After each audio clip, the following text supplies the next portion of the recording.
Assalamualaikum warahmatullahi wabarakatuh. Saya Ila Zikria Fuadi dari kelas 02 SHKP 011 jurusan akuntansi S1.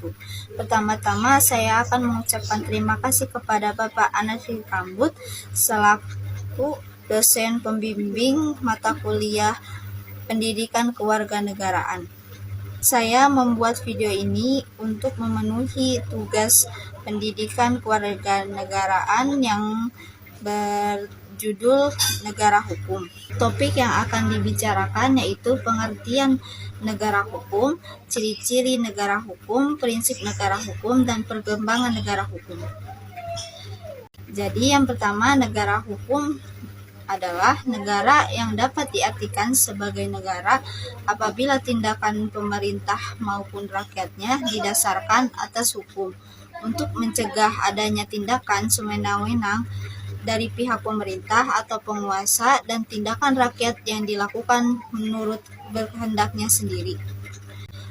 Konsep gagasan cita atau ide negara hukum berkaitan dengan res letat dan the of law. Ia juga berkaitan dengan nomos serasi yang berasal dari nomos dan kratos. Nomos berarti norma, sedangkan kratos berarti kekuasaan. Di Indonesia sendiri, istilah negara hukum telah digunakan sejak negara ini memproklamasikan diri sebagai negara merdeka. Pernyataan negara hukum Indonesia ini dapat dilihat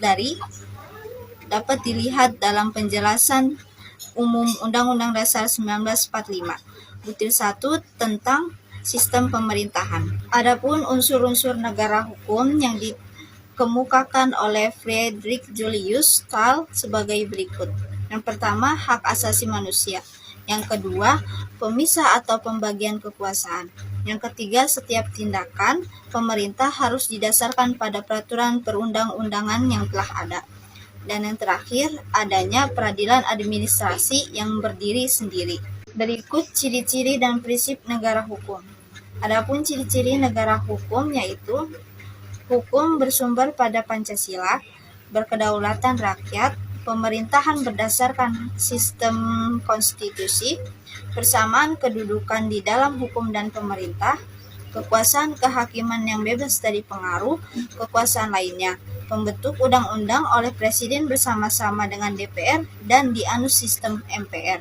Prinsip-prinsip negara hukum ada 12, yaitu yang pertama, supremasi hukum, yang kedua, persamaan dalam hukum, yang ketiga, asas legalitas, yang keempat, pembatasan kekuasaan, yang kelima, organ-organ eksekutif independen, yang keenam, peradilan bebas dan tidak memihak, yang ketujuh, peradilan tata usaha negara, yang kedelapan, Mahkamah Konstitusi, yang kesembilan, perlindungan hak asasi manusia, yang kesepuluh, bersifat demokratis, yang ke-11, sarana mewujudkan tujuan bernegara, dan yang terakhir, transportasi dan kontrak sosial.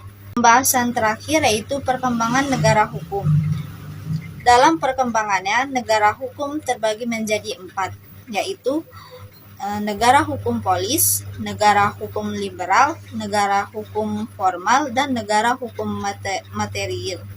Cukup sekian yang bisa saya sampaikan, kurang lebihnya mohon maaf. Wassalamualaikum warahmatullahi wabarakatuh.